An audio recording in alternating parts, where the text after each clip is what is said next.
All who served our country were not in harm's way, and those jobs were equally important in our conflicts. Charles Opersteny of Bryan served during the Korean War, spending most of the time in Newfoundland as a medic.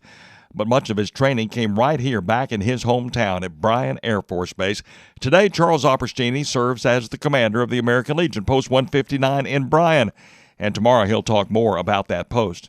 But today you'll learn more about Bryan Field. After World War II, the Army Air Corps became the U.S. Air Force, and during that span in between, Bryan Field was largely inactive.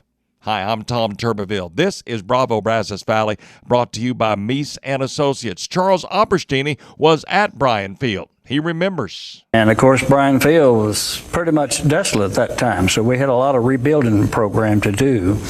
So I spent a lot of time doing carpentry work in the hospital so we could get it back up functioning again.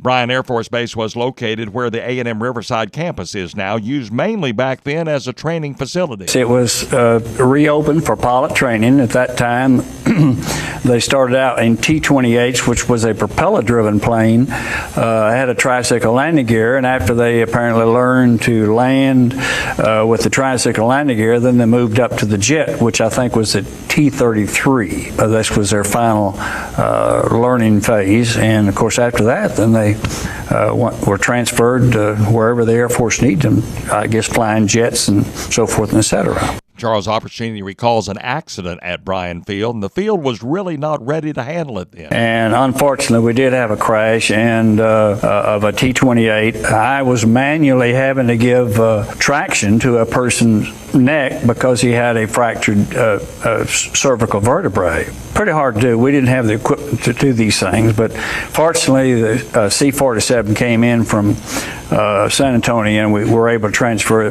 both the pilot and the student. Charles Opersteny thought that he would be headed next to Greenland, but instead went to Pepperell Air Force Base at Newfoundland. That's where he learned to love physical therapy. My goal was, when I got out of the service, I would finish up my college education, which I did at Sam Houston State, and then applied and was accepted at Herman Hospital School of Physical Therapy, and I went there for a year.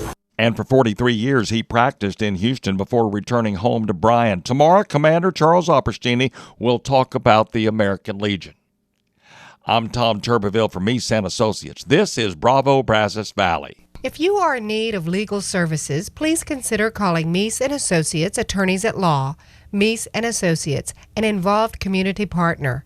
Meese and Associates, attorneys who care about helping you and helping our community. Call us at 846-9608. Licensed by the State Bar of Texas, not certified by the Texas Board of Legal Specialization. Meese and Associates, attorneys at law, 846-9608. Yesterday, we introduced you to Charles Opersteny, commander of the local American Legion, talked about his service at the old Bryan Air Force Base and then in Newfoundland. But now, his passion is the American Legion. He has come to his hometown to command American Legion Post 159. Charles Opersteny talks about what the American Legion does and what it is. Veterans helping veterans, and that's our primary goal, is to help a veteran who has a problem, to get him either into medical care or into rehabilitation, or somehow help him financially if we possibly can, or get him involved so he can have a job again. We want to help the veterans here locally. We want to also help our youth. We're into a program of Americanism, which we strongly push, and of course under the Americanism we have the Boys State program, which is a good program for kids to learn about government. They can learn about our local state or government. We sponsor Boys Scouts. We also present medals to the high schools and also the junior high schools for kids who push patriotism or citizenship.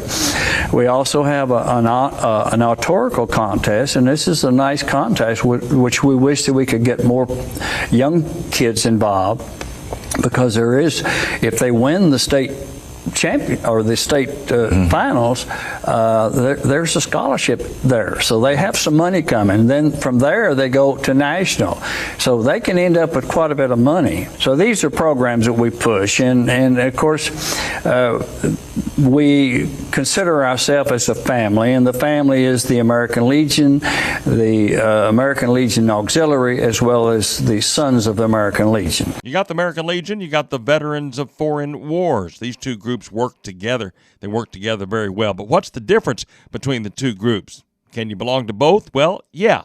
Here's Charles Opersteny. The prime difference is the VFW, you have to have served in a foreign combat zone during a wartime period. The American Legion, we were incorporated by the Congress as a wartime veterans organization, so you could have served here in the States during the Korean War or World War II. Not everybody goes into a combat situation. Right. You have to have support personnel to support those that are in combat. So anyone that was in the service during a combat period is eligible for the American Legion, and certainly I would strive to encourage more veterans to belong to the American Legion or belong to a veterans organization.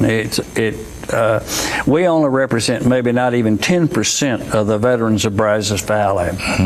And I understand we have 10,000 plus veterans in the Brazos Valley, and we need these veterans to join so we can encourage legislation to help the veteran. American Legion Post 159 doing a lot of good in this community, and thanks to Charles Opersteny, its commander. I'm Tom Turbiville. This is Bravo Brazos Valley for Meese and Associates. If you are in need of legal services, please consider calling Meese and Associates, attorneys at law. Meese and Associates, an involved community partner. Meese and Associates, attorneys who care about helping you and helping our community. Call us at 846-9608. Licensed by the State Bar of Texas, not certified by the Texas Board of Legal Specialization. Meese and Associates, attorneys at law. 846-9608.